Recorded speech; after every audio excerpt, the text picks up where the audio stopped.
Okay, I think we are live. Hi, everyone, and welcome to this Faro Feb panel all about trends and innovation in fantasy romance. So, absolutely delighted to be joined by a whole host of fantasy romance authors. So, we have H.R. Moore, Jennifer Estep, CN Crawford, and Elizabeth Hunter. So, welcome, guys. Thank you for joining me on my channel and for gracing me on this channel to talk about all your amazing books. Harriet, why don't you kick us off to talk about your novels and give us a brief introduction?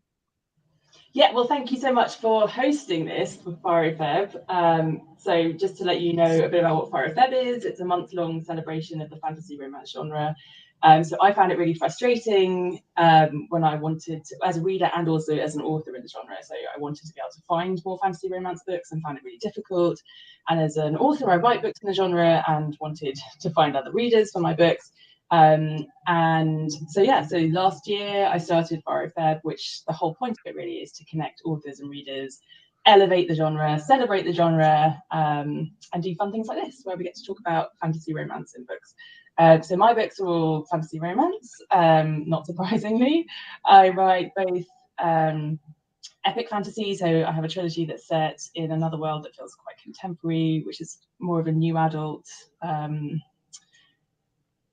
adventure, I guess, which was quite influenced by, I read a lot of young adults, so that led into that. But I always read young adult books and wanted to read something that was a bit more grown up, a bit more aimed at an older audience. So that was really where that came from.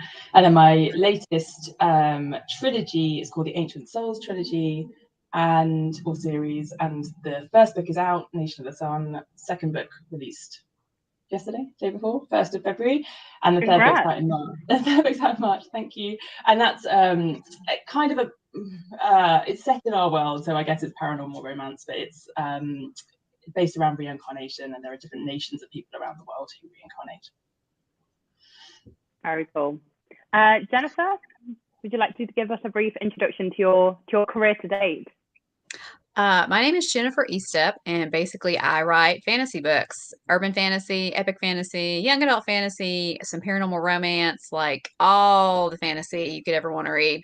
My latest book is Capture the Crown, and that is the first book in my Gargoyle Queen epic fantasy romance series. It's about a princess who moonlights as a spy. Amazing. That cover as well is beautiful. They've done an excellent job. Christine and Nick, do you want to introduce yourselves? Yeah, so we have kind of a weird setup because we both write under the same pen name, and we kind of take the lead on different series. So we're both working on separate series right now. And then I will revise them so that they sound consistent with each other. But I'm working on the Demon Queen Trials series, which is the contemporary paranormal romance set in New England. And do you want to give a summary of what you're working on? Yeah, mine's not currently published, but I've got a book and a half written on a series about a fake king who needs a bride. It's kind of like a rom-com paranormal romance. Yeah. Which Christine has. Amazing. I haven't read it yet. Amazing. And finally, Elizabeth.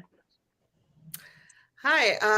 Well, thanks for having me. And I too am very excited about Faro Feb. I tend to see conversations happening on social media, probably more on Twitter and TikTok than Facebook, but people asking like, I just wish there was more romance and fantasy. And I'm like, there's so much. Oh my gosh. There are so many amazing fantasy romance writers, so many books out, so many series. Personally, I've written a lot, primarily fantasy, a lot of fantasy romance, paranormal romance. I would consider myself a contemporary fantasy romance author. I don't do epic fantasy, but I do have more kind of in the paranormal, urban fantasy genre, but with very strong romantic elements. I wrote the CN Crawford series, which is a kind of a angel but kind of take off on the Nephilim mythology, and that's more of a romantic fantasy series. I'm currently doing a lot with paranormal women's fiction, which is a great, fun, I think very timely mashup of a lot of things that readers are looking for. Older heroines, still experiencing life and romance and all of those great things, but with a fantasy twist or fantasy element to them. The first one of those I wrote was Suddenly Psychic. So that's been out for a while. And then my next book in that series, I'm working on a new trilogy. And that was supposed to come out this month, but I pushed it back to April. And that is, I just have the ebook. I don't have any paper arcs yet, but that is Double Vision, and that's in the new Vista Delirio series. And yeah, I'm really excited about that. I think one of the best things about fantasy romance is how diverse it can be and all the different directions it can go. Definitely. Yeah, it's so exciting hearing everyone talk about, you know, the different books you're writing. And what's nice is that everyone's consistent in the fact that we need to celebrate fantasy romance, which is obviously where Pharaoh Feb comes in. Just before we do get cracking on the discussion, I just wanted to say to anyone watching, feel free to drop comments in the chat and we can kind of touch on comments throughout the panel. So feel free to say hello in the chat, tell us where you're watching from, and drop us any comments, and hopefully we can get around to those during the live show. So Harriet, do you want to kind of kick us off and tell us what this panel will be about? Yeah, so I also have a background in innovation and change, and I find it really, really interesting when new things come into the market and new things happen in the market. And, you know, I just thought it would be quite interesting. So I think there are quite a few different trends that we're seeing. There are some innovations that are coming through. So I thought it'd be really interesting to have a panel where we talk about that and we discuss where we think those things are going to go. So a few, Elizabeth's already touched on paranormal women's fiction. So I'd love to hear her talk a bit more about that in a minute. Specifically because I believe that was quite a purposeful development by a few authors.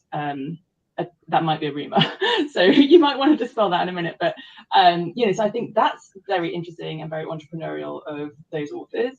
I think there are other trends in terms of, you know, we're seeing a lot of steam. I think some of the big names books are becoming steamier, so I think that's quite an interesting trend. I think a lot of that's driven by TikTok. I think TikTok in its own right is a big trend. You know, we're seeing things like book talk tables in you know, Barnes and Noble stores and other bookshops. And I think that's really interesting because that's kind of shifting the power dynamics that within publishing to a certain extent. You know, where readers are really saying, we really want these books and we really love books which have fantasy and have romance. It's hard for us to find them, and we're finding them on TikTok now and we're buying them on TikTok. You know, a lot of authors have had huge amounts of success, financial success, through TikTok. So I think that's a really great innovation that's happening. So yeah, I would love to hear from the other authors here, you know, in terms of the innovations that they're seeing, and in terms of has that been a benefit for them, has it been a hindrance, and where they would love to see the market go. So I thought it'd be great to start just going around and saying, what have you been seeing in your own writing, you know, and what trends are really coming out that you've noticed. Thmaybe we start that way, actually. Jennifer? I knew you were going to call on me first. I knew it. One thing that I have kind of noticed, you mentioned book talk, which is really huge. I mean, it seems like, you know, you see somebody new hitting the bestseller list every week because their book has just blown up on TikTok, which I think is awesome. Something that I have kind of noticed, especially in the fantasy romance genre, is just the different points of view in one book. Like, even if you're writing first person, I've actually started doing this in some of my urban fantasy books. You know, I'll do like 3 or 4 chapters from the heroine's point of view, and then we'll switch over and have the hero's point of view. And then I've even seen other books where like some of the secondary characters get their own chapters. And I think that's a really interesting development because you know, for a really long time, it was just like one point of view, or, you know, the hero and the heroine. And, you know, I like to see like the different perspectives from all the characters in the book. So that's something that I think has been really innovative and fun for me as an author to do, and fun to read as a reader.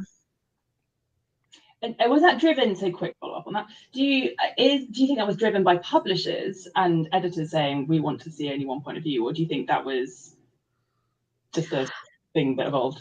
I probably think it's probably like the traditional publishing kind of point of view, but then especially with romance readers, I mean, if you have like the background waiter number 2 and you like have a couple of lines about him, romance readers are like, ooh, when is he getting his own book? I want to know more about that guy in the background. So true. Yeah, which I think it's awesome. And I find myself doing that, when I read a romance book and I'm like, I want to know about this couple over here that you've only written a couple of lines about, but they're really interesting. So yeah, I love seeing the different points of view. And I think, especially with indie books, you can put as many points of view in there as you want to. So I think it's great. Elizabeth? I think that those different points of view are definitely something that it's new-ish, but it has a history in fantasy.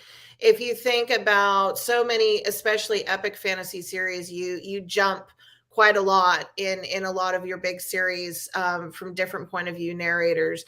George R.R. Martin is one that obviously springs to mind because he had so many different points of view and different kind of threads to the story that eventually all get woven together. But I think that's very much a fantasy thing. And I think it's something that fantasy does incredibly well because we have readers who like complexity. I think generally speaking, fantasy readers, fantasy trends in and out, but there is a core group of fantasy readers. They like complexity. They want big world building, whether that's in a contemporary setting or that's in an epic fantasy or an alternate history kind of setting. I think one of the things that I love seeing is when you see things like, again, Game of Thrones got really popular, and now we have Wheel of Time as a television series. Now we have, more.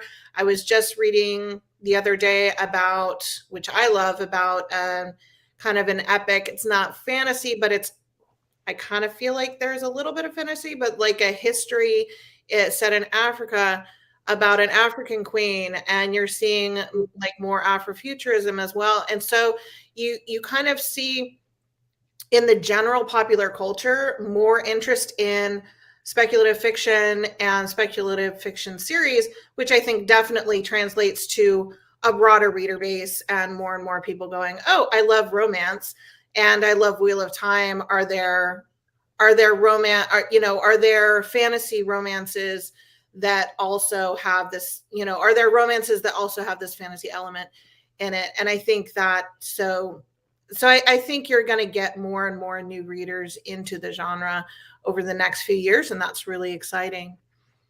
And I think other TV shows like Outlander, Discovery of Witches, absolutely, Witcher, you could argue that is actually the first season has got huge romantic subplot in it. You could really argue that is fantasy romance. Yes, I agree. And and I really, really hope that people, TV producers start commissioning more and more of it, because there's obviously demand for it. Yeah. So, Elizabeth, what other trends have you seen or would like to talk about? Me, I mean, I'm a hardcore fantasy nerd, so that's the thing that I love growing up. I think when we you mentioned there being a conspiracy of authors, not unlike a conspiracy of ravens, but it really was kind of it was definitely planned, because we are by far not the first people to be writing mature heroines in fantasy fiction. Absolutely not. But we felt like more and more readers were wanting older heroines. And for a long time, I think there was a push. And I don't know whether it was actually reader driven or it was just kind of like this popular conception of, well, people don't want to read about older heroines or heroes. They want people in their, 20s, maybe 30s, if you're going to be a little bit edgy. And I don't know, honestly, where that came from. I've always been independently published, so I never had an editor whispering in my ear or anything like that. I think it was one of those kind of common wisdom things that isn't necessarily grounded in reality. And so there were a group of us who kind of either friends or friends of friends, and we all were kind of feeling just the same thing. Like, we're all in our 40s, 50s, heading into 60s. We're like, I want to write about characters my age. We're still having really exciting stories in our 40s and 50s and 60s. Like, why on earth would life stop then, when we're probably more confident than ever? And I think readers really sense that as well. And so getting more older heroines, older heroes in fiction was just a natural step. It was a really natural step for us as writers. And I think readers absolutely followed. And you've had great success. Yeah, it was mainly just a release coordination. We had talked about this. We had talked about, like, listen, we're all, wanting to, it was not a secret. Like, we're all just talking about, like, oh, we're wanting to write in this genre, and let's, we're going to all release on the same day and see if we can make a big splash. And we fully expected lots of people to jump on the trend, and they have, and there have been some fantastic books, kind of past those original 13 authors, just wonderful books populating the genre now. I love it. So does everyone else. Amazing, yeah. Christine and Nick, how about you? I was just going to follow on to that and say I love the success of those books too, because I think we talked a little bit about TikTok and the push in TikTok. It's the videos or the books that are going viral. A lot of them are dark and really steamy, and the paranormal women's fiction books aren't. And I was thinking about it because Nick's writing kind of this rom-com fantasy, and that's sort of what I would like to do too, to kind of move in a lighter direction. And I was worried no one would buy it. And then K.F. Breen, who's one of the authors of paranormal women's fiction, had pointed out, well, that's what these books basically are. These are lighter books. They're not dark. They're not torture. They're fun. Like, so I think and they're crazy successful too. So I think that's exciting. I think I want to point out, I think it was definitely a moment too. I think it was definitely a timing thing. They hit literally right before the pandemic started. Oh yeah. And people were stressed, and they were at home, and they're like, I don't want to be depressed. I want to read something fun. I want to read something light. So I think we definitely had just kind of, luck of timing working with us with that as well. But I think also in the bigger marketplace, like Reese Witherspoon and all the things she's been doing with her production company, proving that there is demand for content, kind of mature women's content, and it's not mature women. It's just like the biggest chunk of women, actually, if you look at, the age demographics. So it kind of makes perfect sense as well. I think so. I think there's also that bigger picture that it's playing in with. Sorry to interrupt, Christina. Nick, carry on. Yeah, so the other thing I was going to say is that our background, well, the kind of the opposite of that, our background, we started writing young adult books, and that when we started writing, that was what we were reading. I love young adult books. And I think right now some of our audience, and we kind of write new adult books, but our audience is this group of people who were reading young adult books and then wanted basically that, but with adults and with some sex. And so that's what we're doing now, but we've seen a big change, and we'll probably keep doing this with our most recent series, City of Thorns, where we started doing covers that looked more like a traditionally published young adult book. Because our previous covers would have like a guy with long hair who looked like Fabio or something. And then I was seeing people like, well, I want to read it, but the cover is embarrassing. And so and people would buy the ebooks because no one can see the ebook, but we didn't sell any paperbacks. And so we've seen a big change with doing this different kind of cover, and now people will buy the paperback. I'm going to come back to that in a minute. Actually, it's quite interesting. Lucy, so you have an interesting perspective from your background. So I'd be maybe tell everyone what your background is for those that don't know, and then it'd be great to hear what you're doing. Yeah, of course. Just checking everyone can hear me. So hopefully everyone can still hear me, okay? Yeah? You've gone a bit distant, but we can just about hear you. speak up a bit. But yes, my background is basically I work in publicity for a major publishing house here in the UK, and before that, I actually started off as, I kind of created my YouTube channel. So obviously being a reader from the get-go, but I've kind of seen both sides of the industry, where I am currently a YouTuber and a blogger, but also I am a book publicist as well on the other side. So it's really interesting kind of seeing, and hearing everything you're all talking about, because I can kind of see both perspectives as a reader and a kind of content creator who obviously produces content about books, but also on the PR side, kind of within the industry.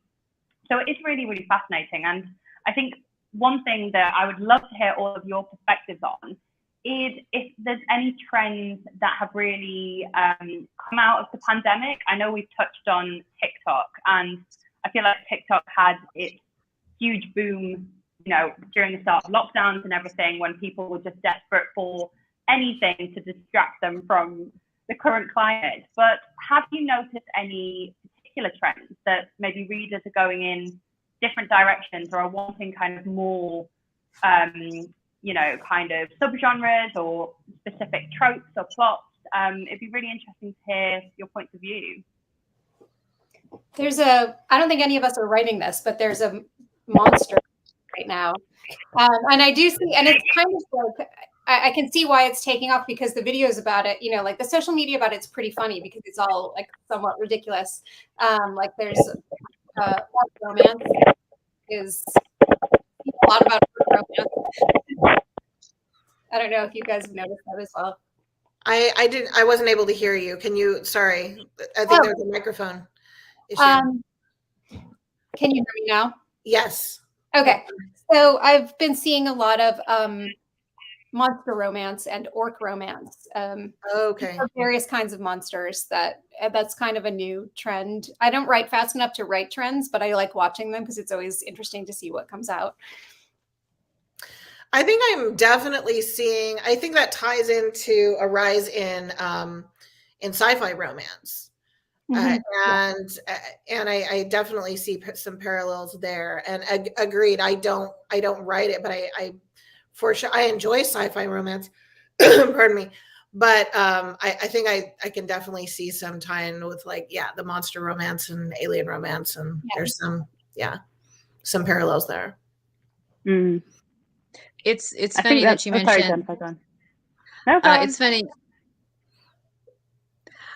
I was going to say, it's funny that you mentioned science fiction romance, because that is actually what I'm working on right now. It's the first time that I've written a science fiction romance, and I just kind of think like there's an untapped market there, like people who like Star Wars and Star Trek and like all these things on TV and at the movies, but want the romance experience too. So I'm kind of interested to see what happens with science fiction romance over the next couple of years.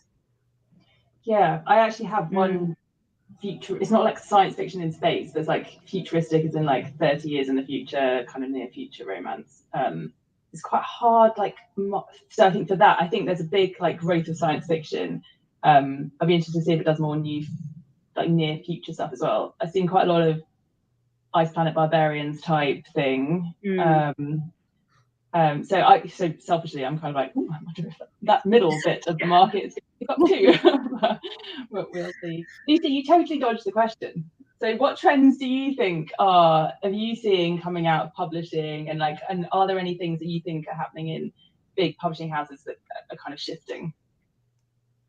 Yeah, you don't have to answer if you'd rather not, but no, of course. I'm happy to share what I've kind of observed. I think it is quite different in the UK as well. I know the US market, especially from my perspective, kind of fantasy romance has been more of a thing, I would say, over there. And I think the UK is a bit slower to catch on, especially in mainstream publishing.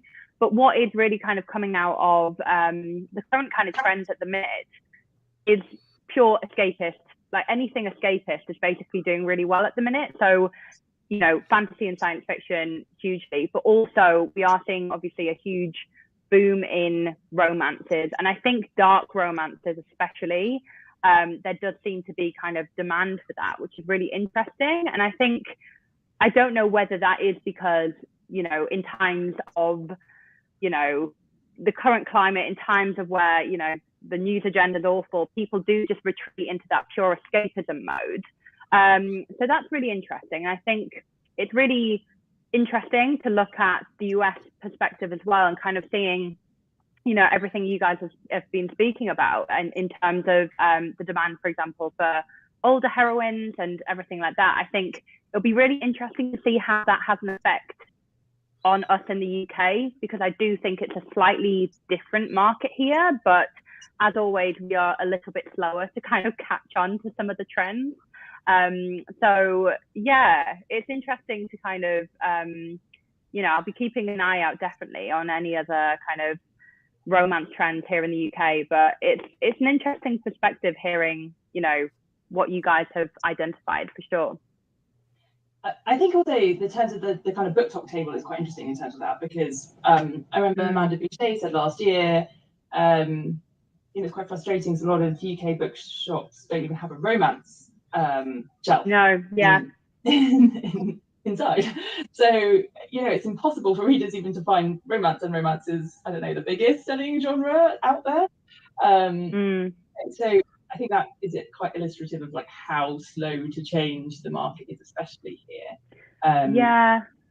Do you think the same thing is happening in terms of YA? So I know Christine touched on that in terms of the YA. You know, a lot of people start from YA, a lot of readers start reading YA and then want something more adult. It's definitely where I came from as a reader. Do you think that it's shifting now, or do you think it's still quite? Yeah, I think what we're seeing right now is YA readers growing up. So I think obviously there was a huge boom, you know, 10 years ago with the YA genre.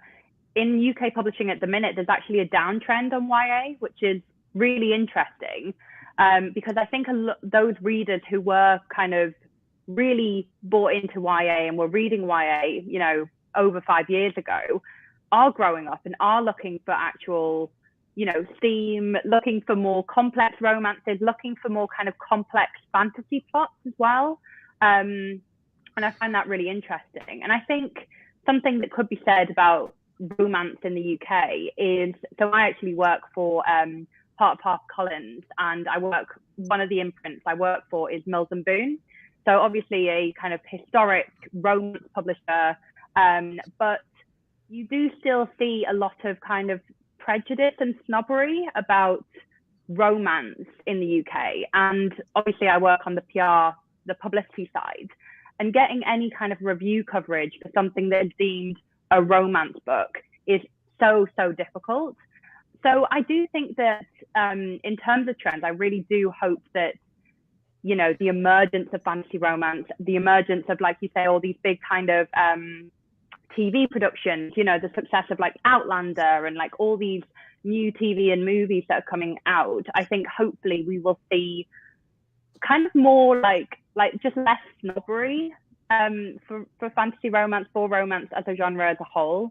So I find that really interesting. But yeah, it'd be interesting to see what your perspectives are, especially because what I have noticed over the last few years, this is slightly going on a tangent, but around the term fantasy romance as a whole, because I'm sure like all of you guys will agree that the genre has been going for years, but the term fantasy romance, I've only kind of seen, you know, fellow content creators on YouTube talking about it in the last maybe 2 or 3 years. And it's really interesting, like, why has the term fantasy romance emerged?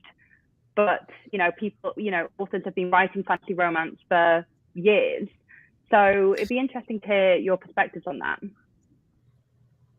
Well, I think for me, you know, when I see romance, whether it's contemporary romance or historical romance or whatever, I know that, you know, A, I'm getting the romance plot, and that B, that the book should have a happy ending or a happy for now. So when I see, you know, fantasy romance, I'm thinking, okay, I'm going to get all the elements that I love in a fantasy book, the action, the adventure, you know, the sword fights or the spaceship battles or whatever you have it. And I'm also going to get the almost to me, it's like a bonus of the romance subplot. And like I said, it should have a happy ending or a happy for now ending, and not like a lot of fantasy books where like everybody dies at the end. Yeah. So to me, that's kind of like what fantasy romance is supposed to embody. Well, I think there you have kind of the combination of two great forms of escapism, right? You have the literally being taken into another world.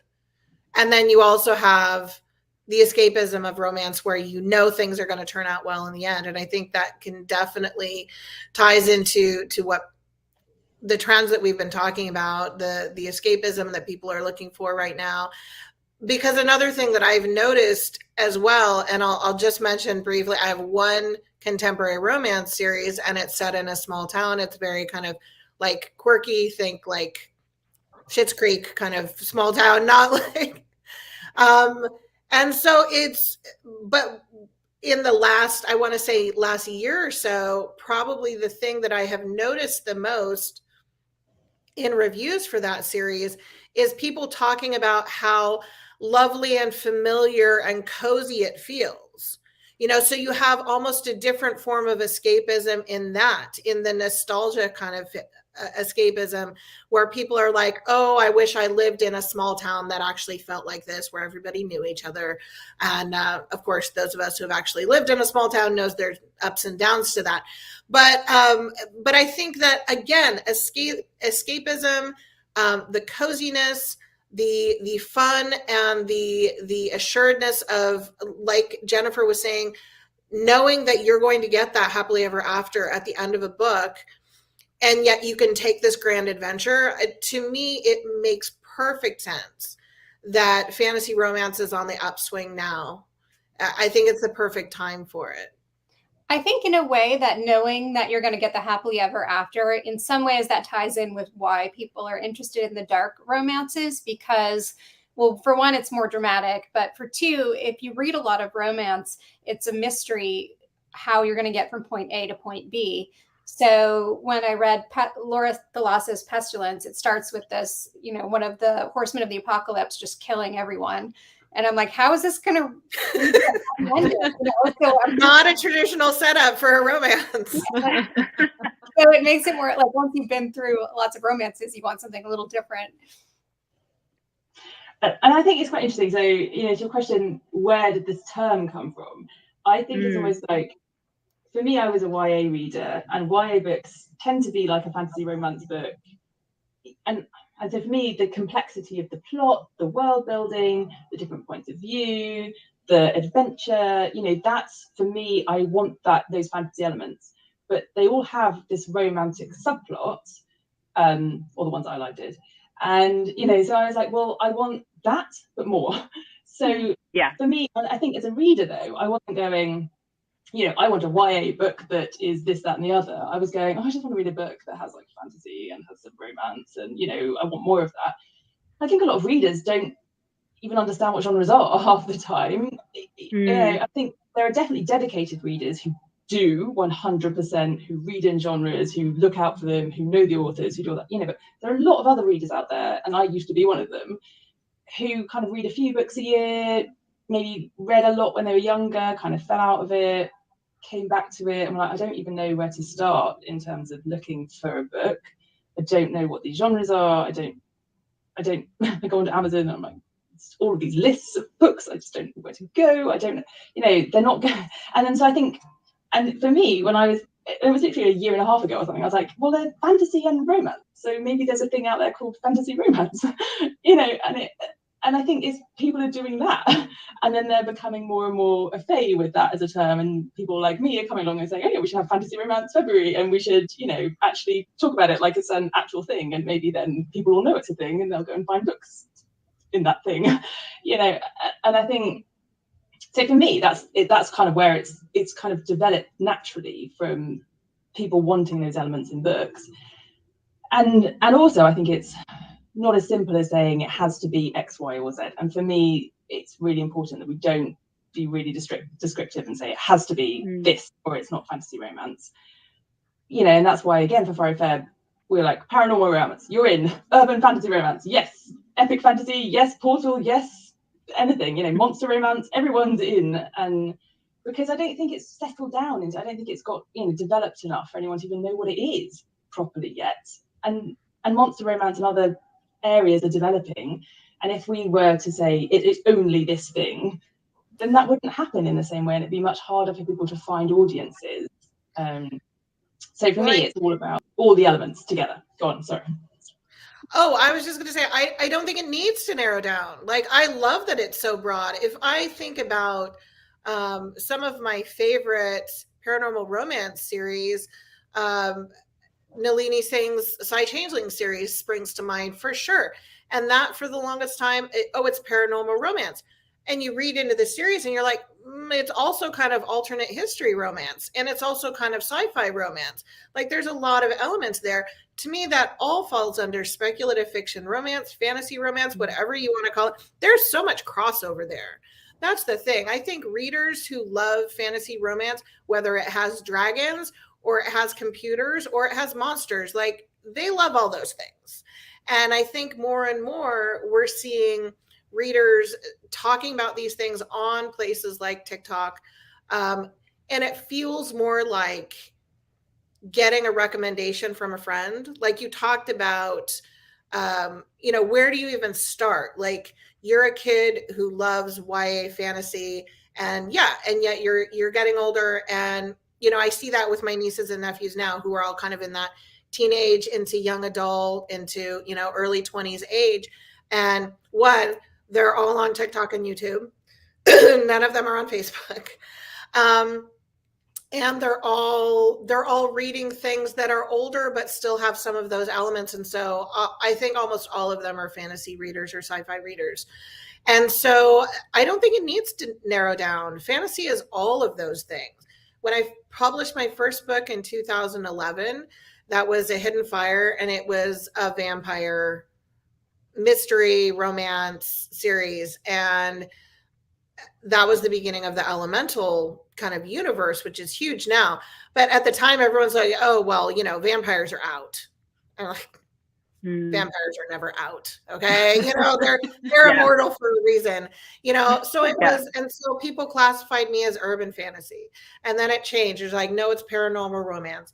No, nobody's buying urban fantasy anymore. They all want to buy fantasy romance or, contemporary fantasy. And so the labels changed. To me, I love having that big, huge umbrella of fantasy romance that contains all of those writers, all of those amazing worlds, and has amazing romance, amazing relationships for young adults to older women and everyone in between. I think the broadness of the category is one of the things that's most appealing about it. Yeah.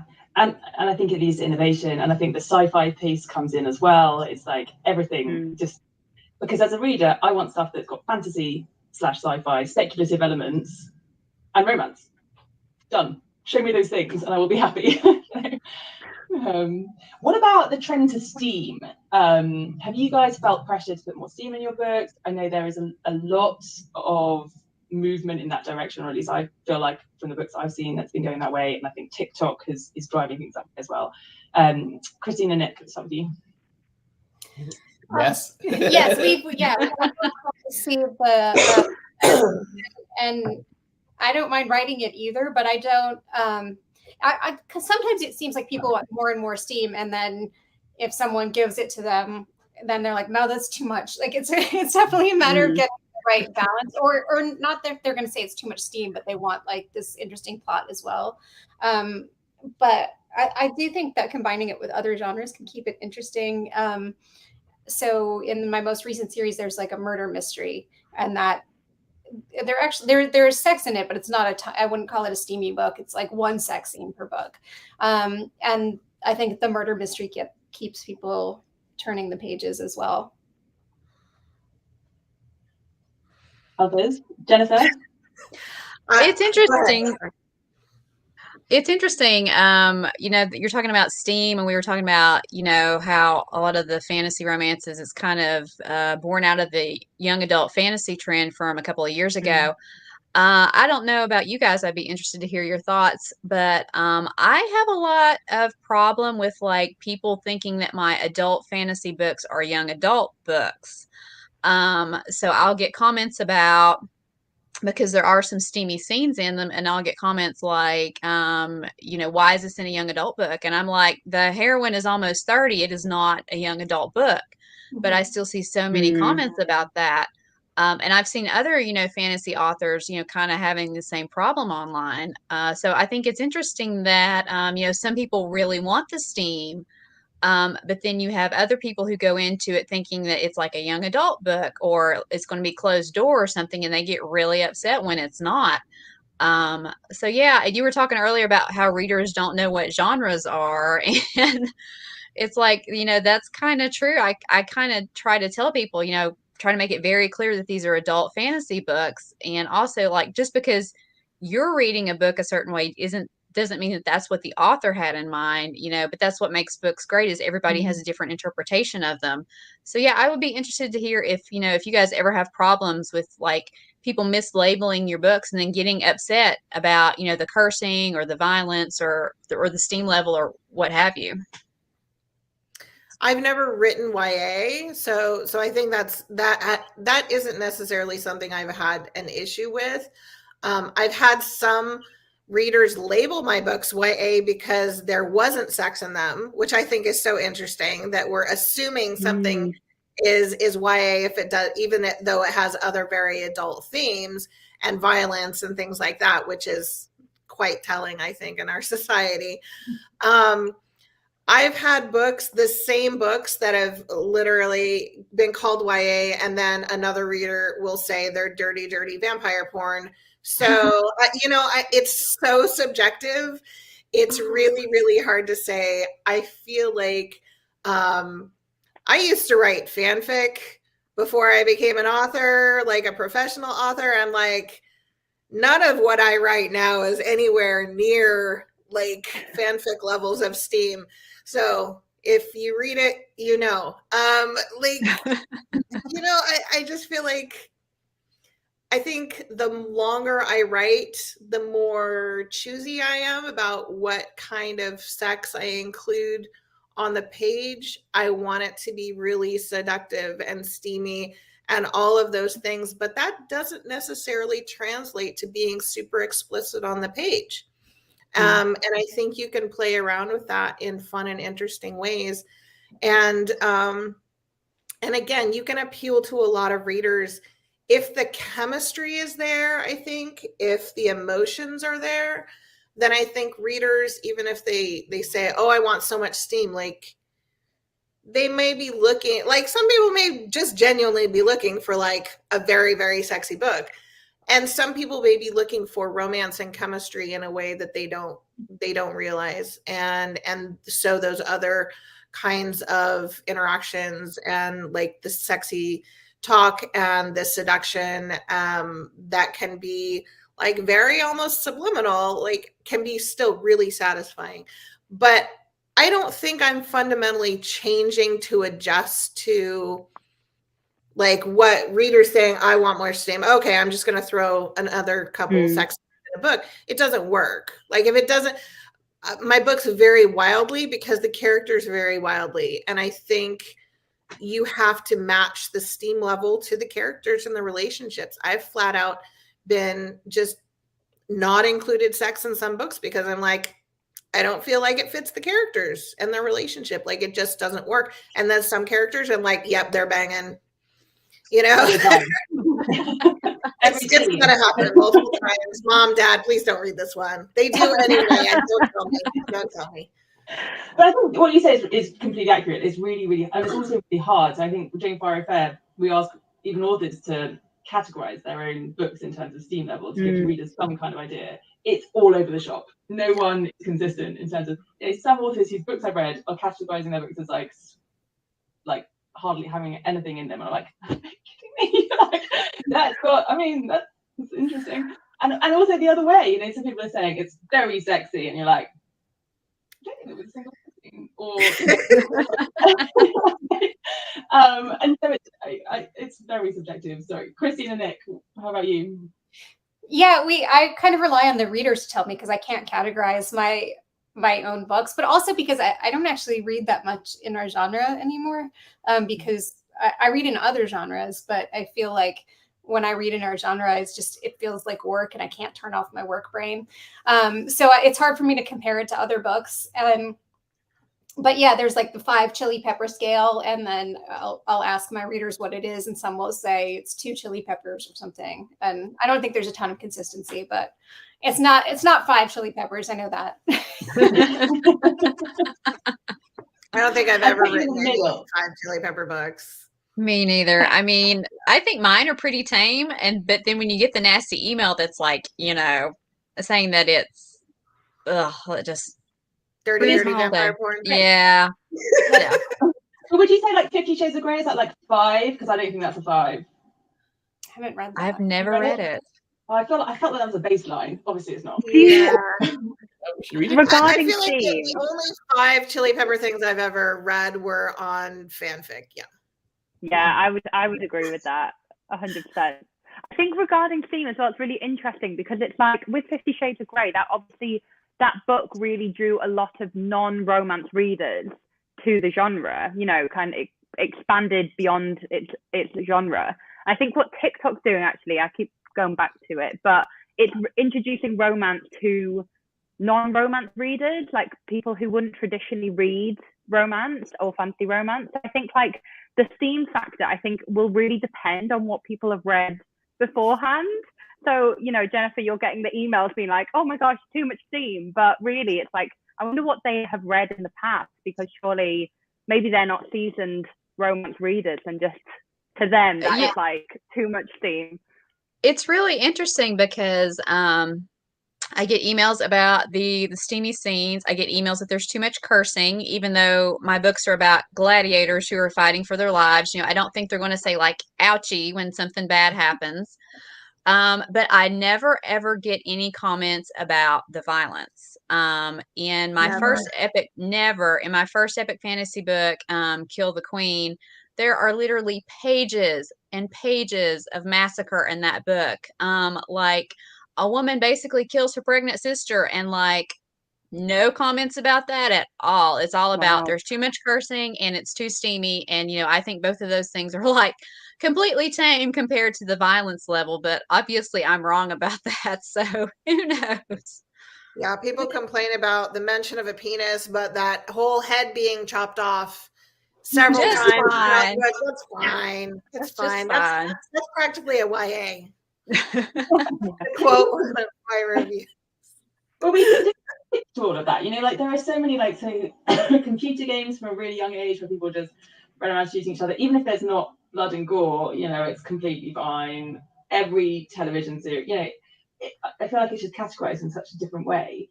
But I think we also condition kids to love fantasy, and so all of the same games and all of the same, books and things. And so I think it's just like this really unnatural divide when people get to be adults. It's like you can't like fantasy any longer. All that snobbery, that makes me so angry.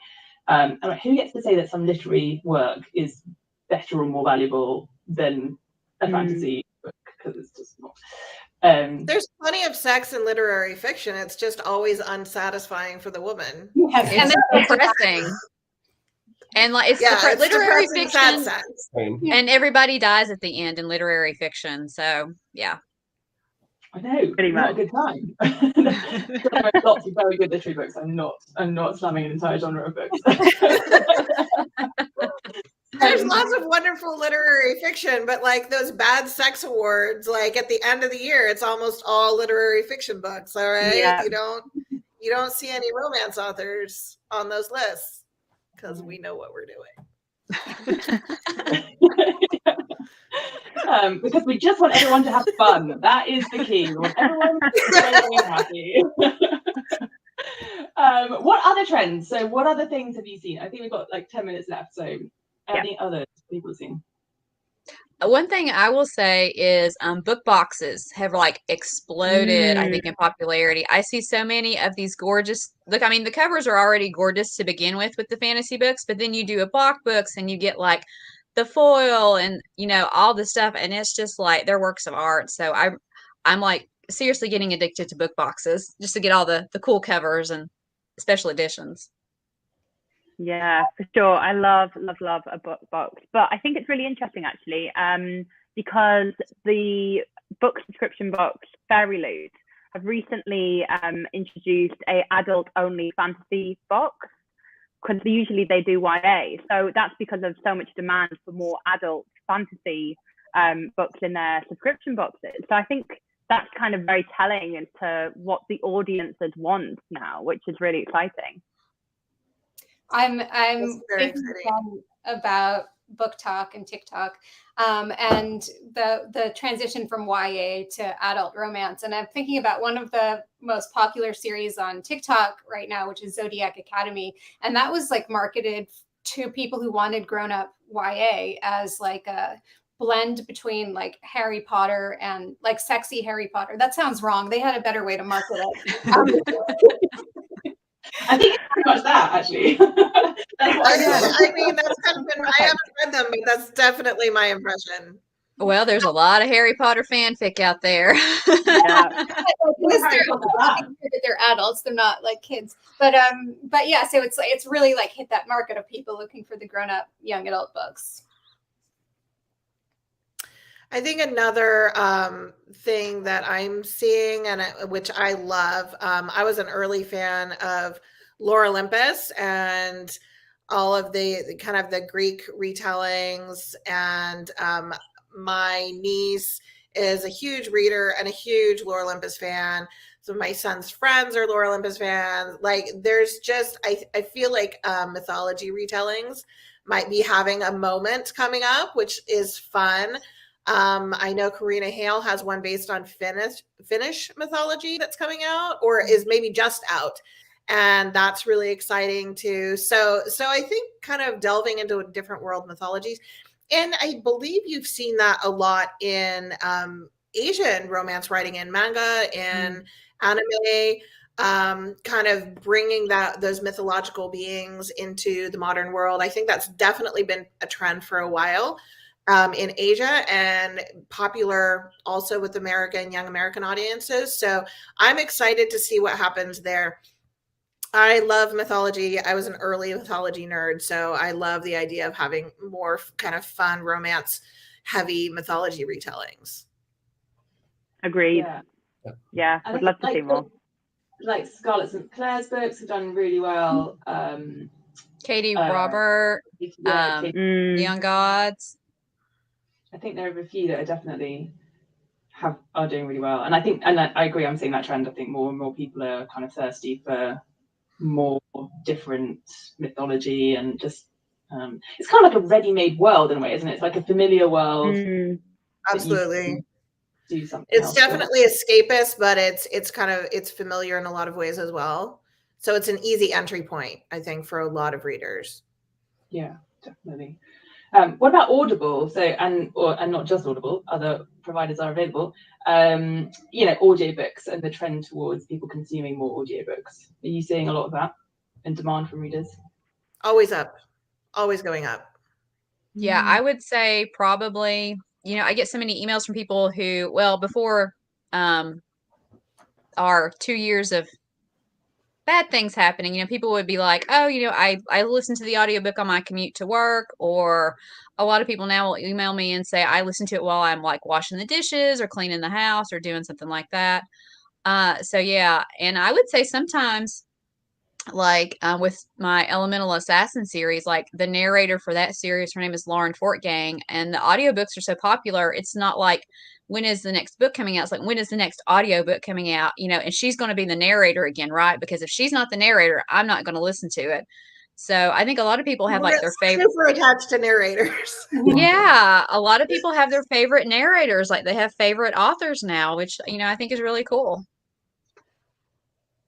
Yeah, and I think it's interesting because Danielle Jensen was saying that and I think Jennifer, you had a Audible First deal as well, where Danielle was saying she sold that book, or her agent sold that book to Audible Originals on like the basis of 2 chapters or something before it was written, and they snapped it up, and it's done really, really, really well. And I think she said it's really helped her reach a new audience as well.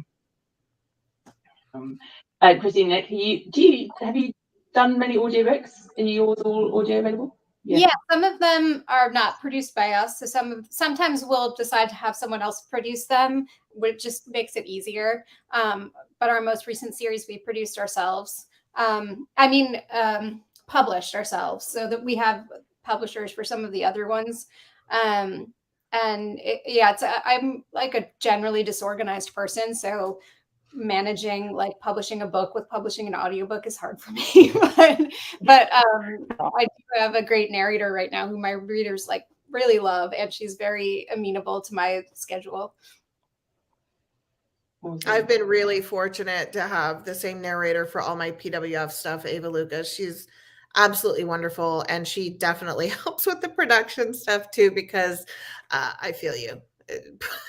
trying to publish. I think I mostly just get complaints on how late my audiobooks are, because people always want them immediately. And I'm trying to, with my newest release, I'm trying to get the one out in April. It's already finished. It's at the editor. I'm trying to kind of get a book ahead so that I can do that simultaneous audio release and make that happen for readers, because I don't see the Audible book market going, or the audiobook market going anywhere. People love it, even though they're not on their commutes anymore. They take them to work out, they take them to go for walks with their dog. I always find it interesting when the spicy book trend and the audiobook trend intersect. There's a lot of really funny stories about that. Lucy, how about you? Is that just something that publishers are jumping on every available opportunity? Yeah, 100%. I think it was, again, the pandemic effect. The kind of, audio has been massively trending up since then. I think what's really interesting as well is like, especially in the UK, audio is a slightly younger demographic. It's kind of the same as like a podcasty audience. So I think it makes sense that a lot of those maybe younger readers are turning to audio to read romance whilst they're doing other things. So I think that's really exciting to see. And audio is definitely not going anywhere, basically, which is exciting. So we've got a couple of minutes left. Might be fun to ask everyone, unless you have other ideas, please. I'm just going to say, to ask everyone really quickly what you think your trend, like what trend would you like to see more of? And if you could have your way, what would you see grow? Let's start again. We'll go around. Jennifer.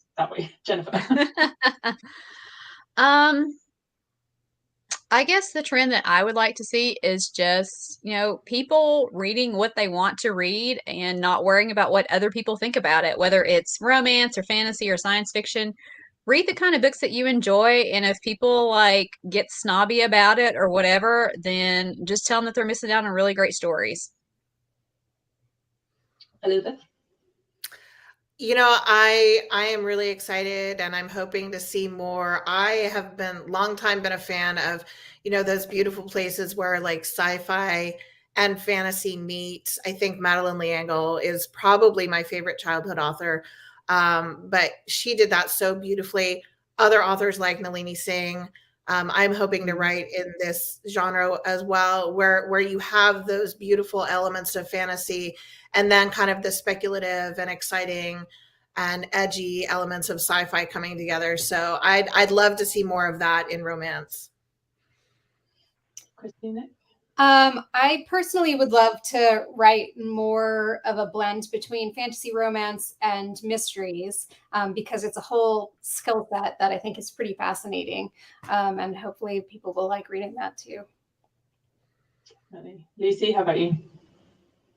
Well, I'm actually keen to see, as Elizabeth was saying before, a lot more like mythology coming into fantasy romance, because I think it's a huge trend right now, especially in like more literary and more kind of book club and also like fantasy, pure fantasy. But I think like there is so much potential still for fantasy romance, and I think especially mythology, not from the West. I think like, Asian and African mythologies as well, like bringing that in, I would be really excited by that. And I hope that, we will see kind of a big continuation of that mythology trend pretty much.